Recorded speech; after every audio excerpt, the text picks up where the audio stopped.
Итак, разыскные работы в разгаре. Подключают всех, кого только можно: студентов, туристов, жителей Ивдельского района и, конечно, военных. Причем военных привлекли сразу, потому что это бесплатная рабочая сила, у которой есть вся необходимая техника и ресурсы для поисков. Над всем этим висит партия. В горкомы и обкомы летят отчеты, сводки, уточнения, кто куда дошел, что нашли. Бумаги идут вверх, указания вниз. И чем дальше развивается ситуация, тем больше появляется нервозности. Потому что одно дело — пропала группа, и совсем другое — нашли палатку, а туристов в ней нет. И на этом фоне у партийных боссов начинают тихо возникать неудобные вопросы к руководителям Ивдельского района. Пока без крика, но уже с подтекстом. «Ребята, а у вас там что вообще происходит?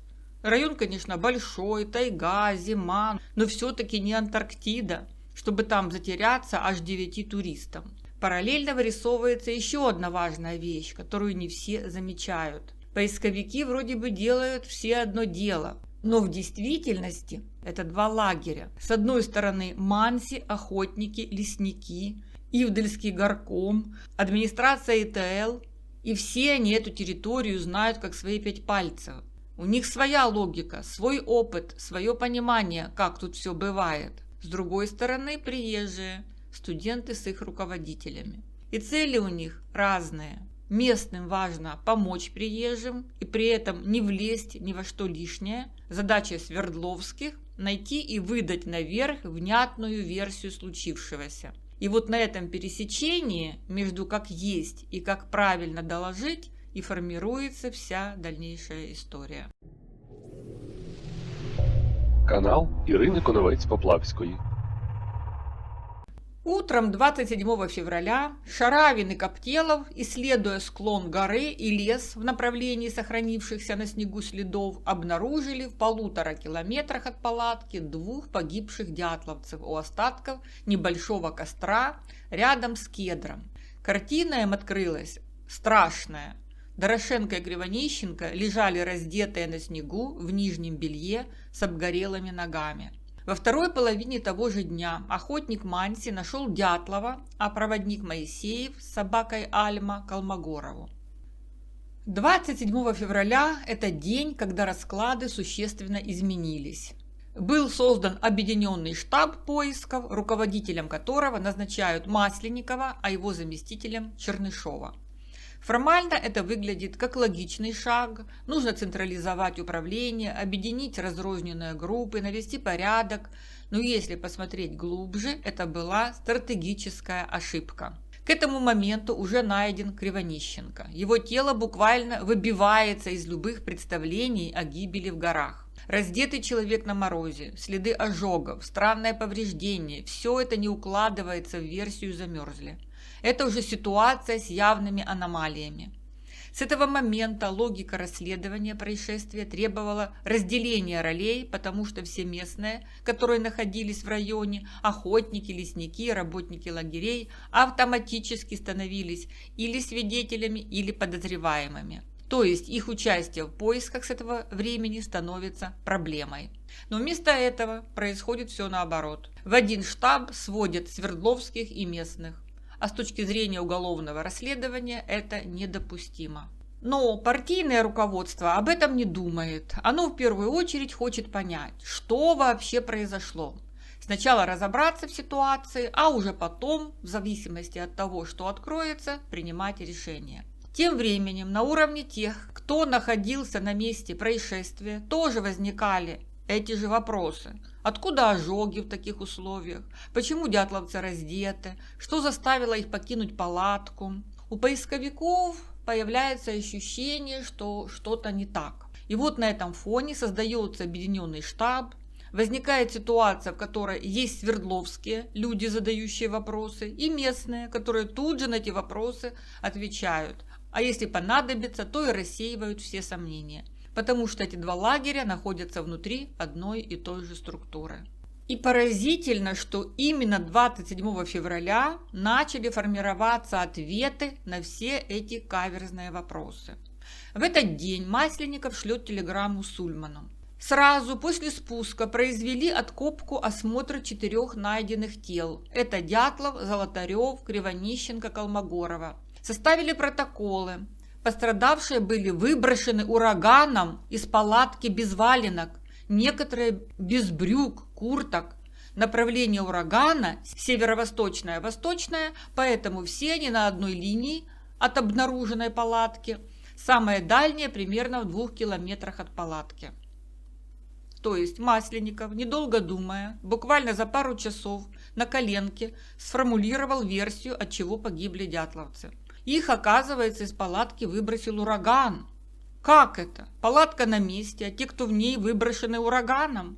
Ураган вообще-то вырывает деревья с корнями, а значит, он должен был бы поднять всю палатку вместе с дятловцами и где-то в тайге на ветке деревьев их сбросить. Но мы же знаем, что не было 1 февраля никакого урагана, а дул легкий западный ветерок. Мы этот вопрос уже исследовали, и у Дятлова в дневнике это записано. Но Масленников упорно твердит свое.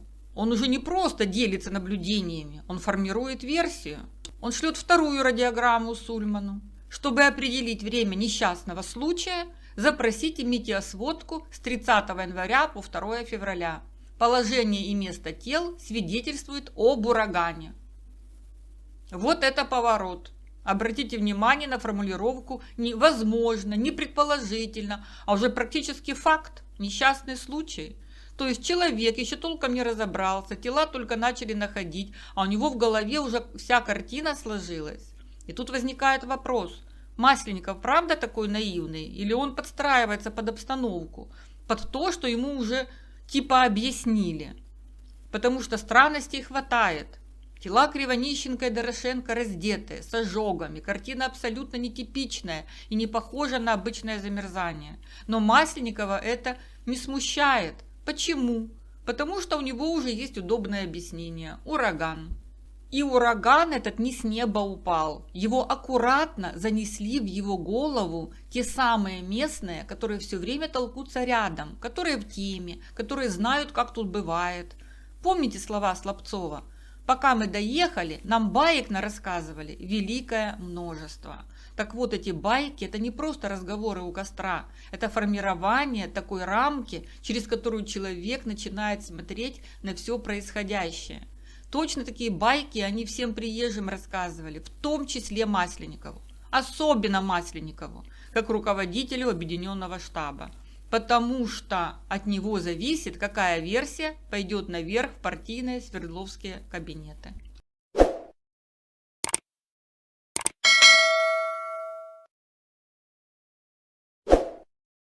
Как это могло выглядеть?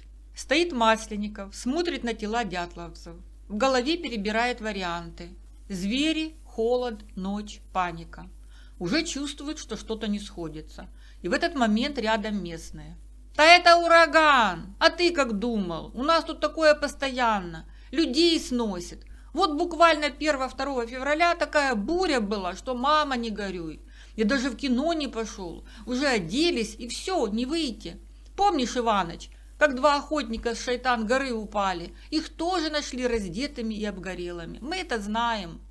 «А как же», подхватывает Иванович, «меня с ног валило, с пригорка катился, крышу у сарая сорвало». И все это говорится спокойно, уверенно, без тени сомнения. Масленников еще держится. А почему они раздетые? И тут сразу ответ, без паузы. Да это же обычное дело. Когда человек замерзает, он всегда раздевается. Были охотники, точно так же нашли. Один другого раздел, чтобы согреться. И ожоги такие же, костер пытались развести. Все, картина замкнулась. Масленников еще дергается на веревочке. А может, их убили? И тут моментально отсекают. Кто? Кто сюда пойдет в ураган? И следов нет. Да тут охотнику зимой и делать нечего. Масленников еще цепляется за что-то. А вон рябчик взлетел. А вон белка. Да какая белка причудилась? И вот в этот момент происходит главное. Выбор версии.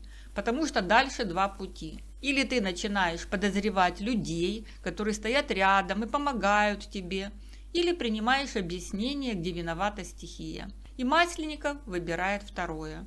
Это проще, безопаснее И главное, не портит рабочие отношения, потому что обвинять местных – это сразу конфликт. А впереди еще поиски, еще работа вместе. И в его голове все складывается в простую, удобную цепочку. Буря, туристы в панике покинули палатку, начали замерзать, развели костер и замерзли. И самое главное, в этой версии нет виноватых. И Масленников сам себя успокаивает. Ну правда, что я начинаю? Люди помогают, бросили свои дела, водят нас по тайге. Им лучше знать, как тут все происходит. Зачем с ними ссориться? Зачем кого-то подозревать? И вот таким образом ураган становится первой дятловедческой версией. Она удобна в данный момент, она из категории «никто не виноват, значит и спрашивать не с кого». Но дальше происходит интересное. Сульману и Заостровскому версия Масленникова показалась странной. Они сразу же ему задают неудобный вопрос. Почему осталась палатка, вещи, если людей унесло из палатки? Вот вопрос. Вы же наповал меня бьете этим вопросом.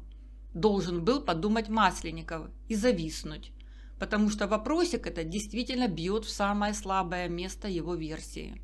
Но нет, его уже так просто не собьешь. Он не отказывается от версии, он начинает ее достраивать, обдумывает, как это объяснить, и, что характерно, снова идет за помощью туда же, к своему заместителю Чернышову и к тем самым местным. А в тот же день Сульману пишет и Брусницын. На 16 часов найдено 4 человека в разных местах, причем они легко одеты и разуты, что позволяет предполагать, что их выдуло во время бурана. Таким образом, мулька про ураган и буран уже начала оформляться и распространяться по документам и головам всех причастных в тот же день, даже еще хуже, в тот же вечер, когда нашли первых дятловцев. И поисковики, как укушенные, начинают эту мульку распространять. Так что первая дятловедческая версия родилась 27 февраля, а запустил ее Масленников. Эта версия на тот момент была для него удобна. Не нужно искать тех, кто раздел дятловцев, не нужно подозревать тех, кто сейчас рядом и помогает. И именно поэтому она легко закрепляется среди поисковиков. Теперь следующий немаловажный момент. После того, как находят первые тела туристов, почти незаметно в кабинетах партийных свердловских боссов начинает возникать другой очень неудобный вопрос. Его ставят между своими, осторожно, между прочим, но с очень конкретным подтекстом. Ивдовских руководителей Проданова, Иванова, Бусыгина начинают мурыжить такими разговорами.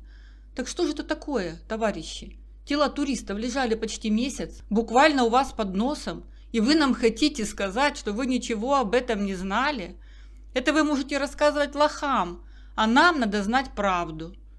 А такие вопросики – это уже почти обвинения. В этой системе никто не верит, что на подконтрольной территории может что-то происходить настолько долго, чтобы об этом вообще никто ничего не слышал, не видел и не передал дальше. Поэтому ответ «мы не знали» никого не убеждает. Его будто принимают, но с кривой ухмылкой. И сами ответы выглядят крайне неубедительно. Район велик, условия сложные, никакой информации не поступало. Как будто все верно, но чувствуется, что это способ закрыть тему. И в этой ситуации начинают нервничать и те, кто спрашивает, потому что понимают, что заходят на опасную территорию. И те, кто что-то лепечет в ответ, потому что они в ловушке. Любая прямая позиция выглядит плохо. Сказать, что не знали, смотришься некомпетентным или неискренним. Намекнешь, что что-то знали, начнутся проблемы. Поэтому разговоры быстро сворачиваются, кто-то переводит тему, кто-то отшучивается. Но сам вопрос никуда не исчезает. Он начинает жить отдельно. Появляется в одном кабинете, потом в другом, потом уже как полусформированное мнение. Не может быть, чтобы 3 недели вообще никто ничего не ведал о пустой палатке на горе. Она же как бельмо в глазу, ее издалека видно. Таким образом, в кабинетах ответ «не знали» не принимается, но и не оформляется. Поэтому все остается во взвешенном состоянии. Вопрос вроде есть, все его чувствуют, но никто не берет на себя на него ответить. Он растекается ручейком по кабинетам, где-то затихает, где-то снова возникает.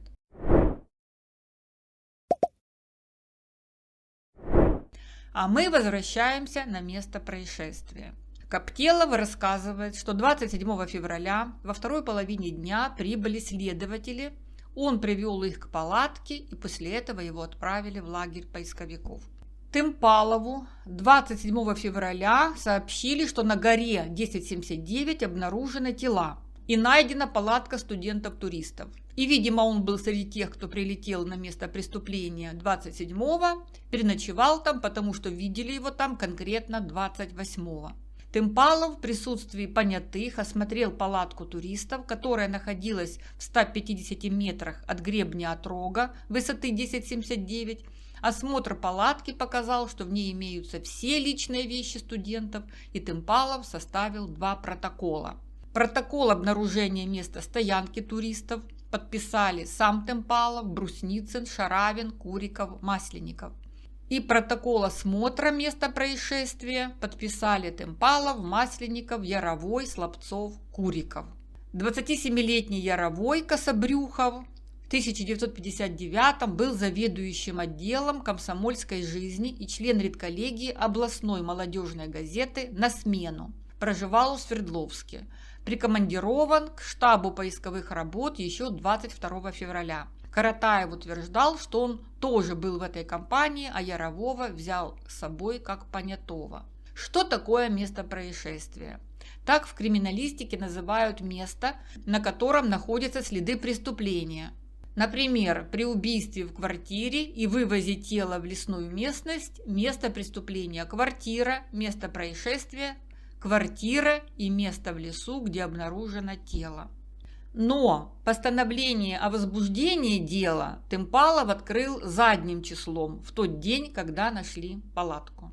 26 февраля 1959 прокурор города Ивдель Тымпалов, ознакомившись с данными об обнаружении студентов-туристов на высоте 1079, полученными от «Прочерк», и принимая во внимание, что на высоте 1079 были обнаружены замерзшими тела Кривонищенко, Колмогоровой, Дятлова и другие студентов-туристов Свердловского политехнического института, и принимая во внимание, что по данному факту требуется производство предварительного следствия по выяснению причин смерти гибели указанных лиц, а потому, руководствуясь статьями 96 и 110 УПК, постановил принять дело к своему производству, возбудить уголовное преследование по факту гибели туристов Свердловского политехнического института и приступить к расследованию.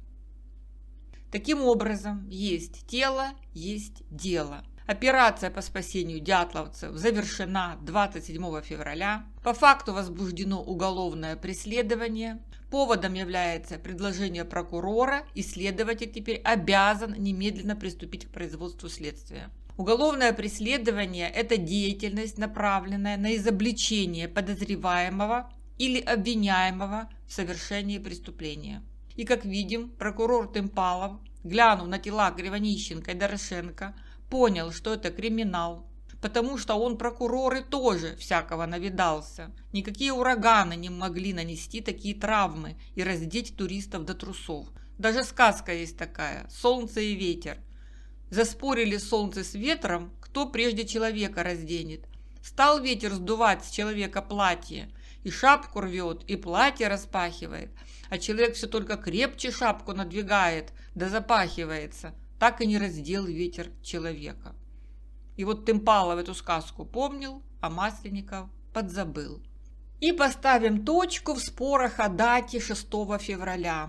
Мы тоже могли бы из 26 и 28 февраля создать ажиотаж, но у нас и так разоблачение на разоблачение, ничего из пальца высасывать не нужно. Вот этот протокол допроса свидетеля Попова от 6 февраля. Все элементарно. Допрос ведет начальник полуночного поселкового отделения милиции капитан Чудинов. Попов ему рассказывает: в первых числах февраля месяца 1959 года в поселке Вижай были сильные ветры.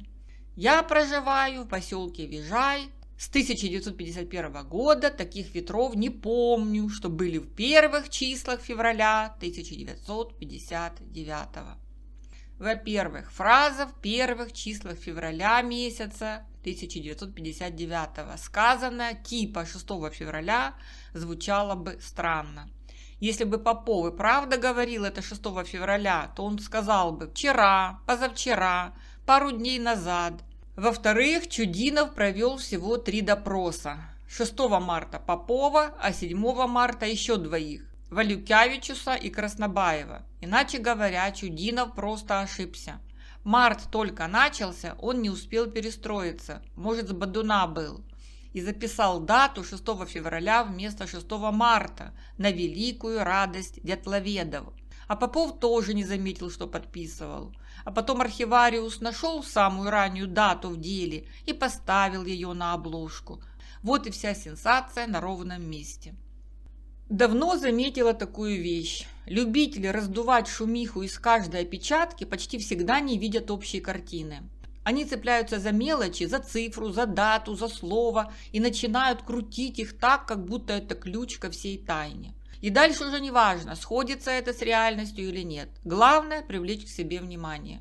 Причем воспринимают все буквально. Написано 6 февраля вместо 6 марта. Все, теория готова. Где-то дата сдвинулась на день, значит, скрывали правду. И пусть при этом вся остальная цепочка событий разваливается, пусть одно не вяжется с другим, пусть как коровье седло, это никого не останавливает. В ответ всегда одно и то же. А это мое мнение.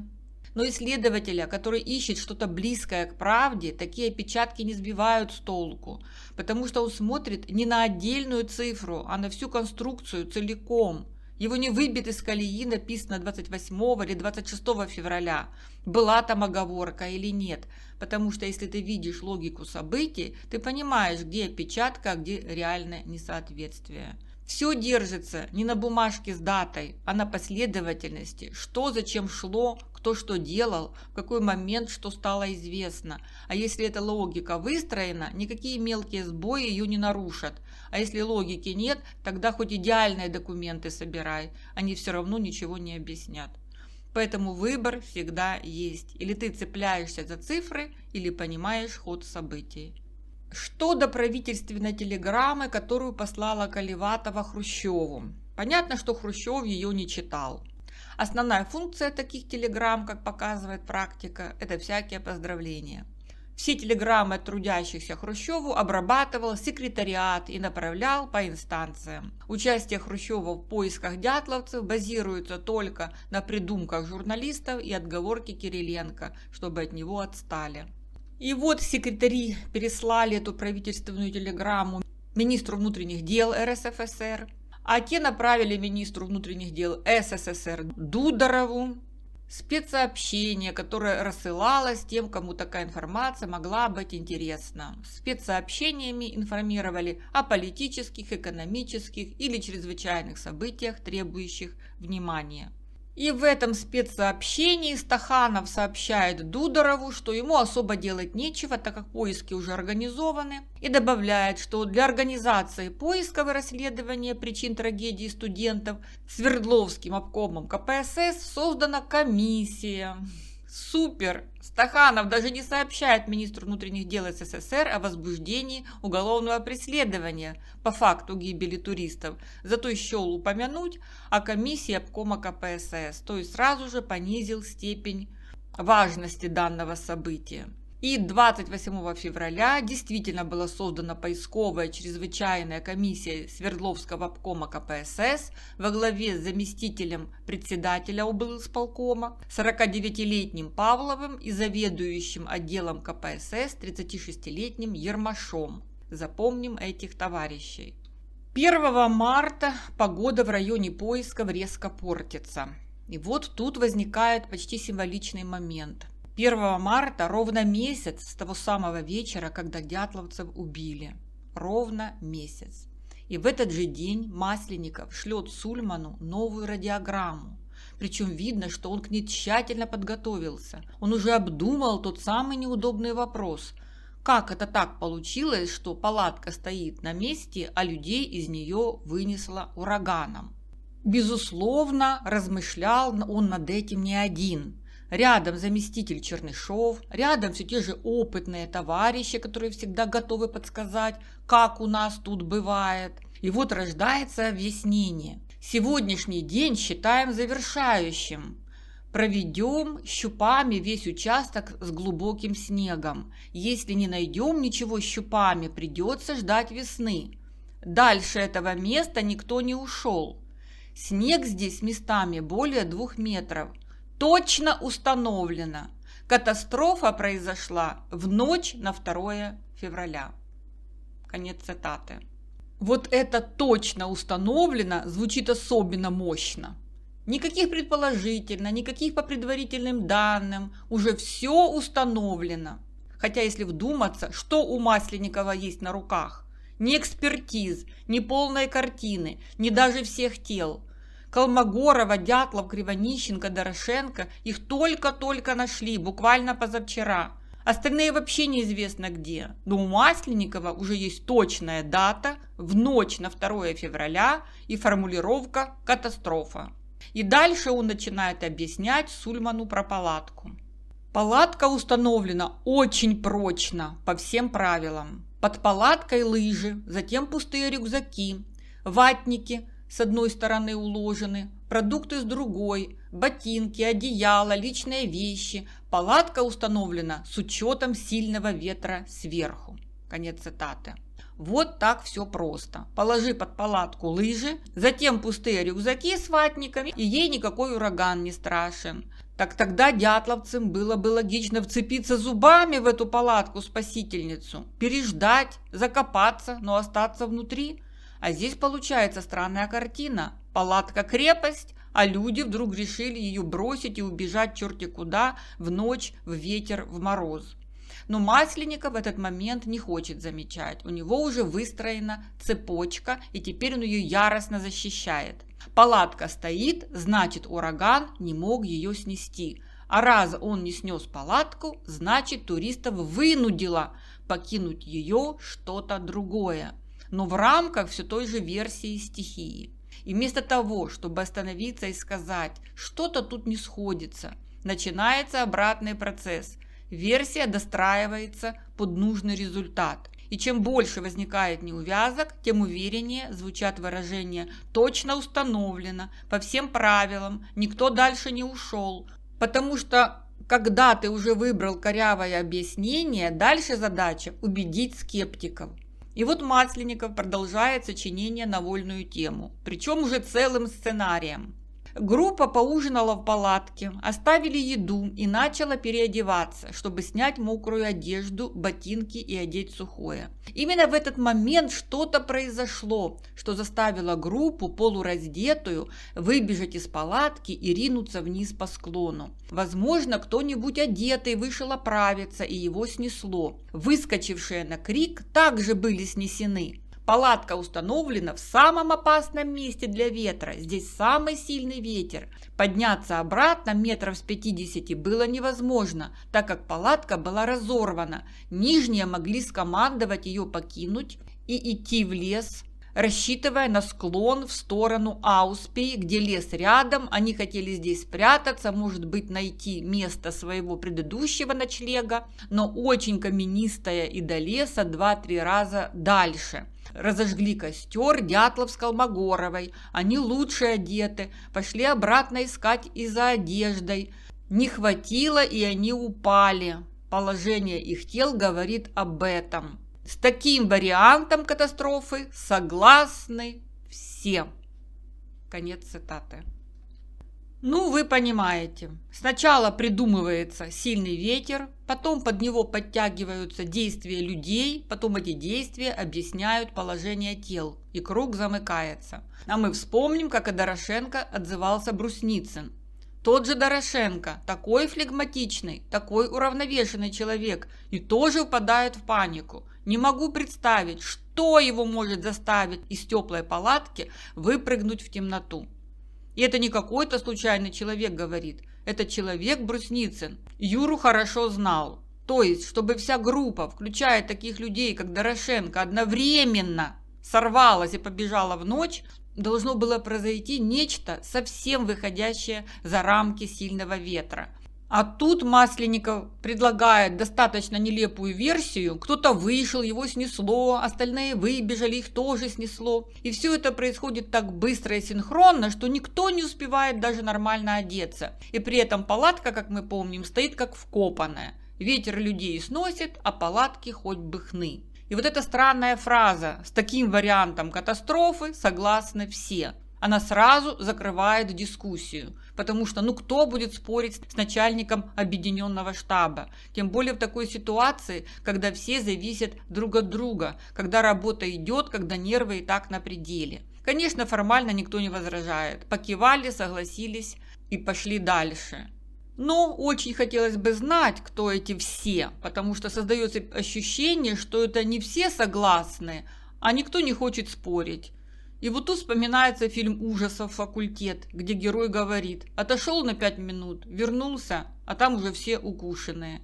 Здесь примерно то же самое. Версия пошла и начинает распространяться, кто-то услышал, кто-то пересказал, кто-то уже сам начинает в нее верить. Канал Ірини Коновець-Поплавської. И в итоге получается, что первая дятловеческая версия – это ураган. Она родилась быстро, буквально на коленке, из обрывков наблюдений, разговоров и предположений. И главное, она полностью устраивала Масленникова как руководителя. А теперь самое тяжелое. В этот момент тела дятловцев лежат совсем рядом. Их еще не вывезли. Это здесь и сейчас. Можно подойти, заглянуть в полуоткрытые глаза Зины, в которых застыл ужас, изучить внимательно обожженные ноги Кривонищенко, вспомнить детали, которые не укладываются, просто замерзли. И вот в такой момент, по-хорошему, должно было что-то внутри остановить Масленникова, заставить признаться себе: подожди, рано делать выводы, здесь что-то сложнее. Пусть разбираются следователи, моя задача – искать, а не формулировать версии. Но Масленников стоит на своем. И именно с этого момента все и начинает закручиваться. Потому что дальше уже никому не интересно, что было на самом деле. Дальше начинают подгонять факты под эту первую, наспех собранную картину. Поэтому 27 февраля 1959 это день, когда зародилось такое явление, как дятловедение. И началось оно с твердого убеждения руководителя объединенного штаба: да все понятно, это ураган. После чего запускается целая вереница трактовок, догадок и попыток объяснить необъяснимое. А Масленников – отец-основатель этого течения. И дальше понеслась. Одна версия рождает десятки других, каждая пытается объяснить слабые места предыдущей, и история дятловцев начинает жить своей отдельной жизнью. И уже не как трагедия, а как бесконечное поле для интерпретаций.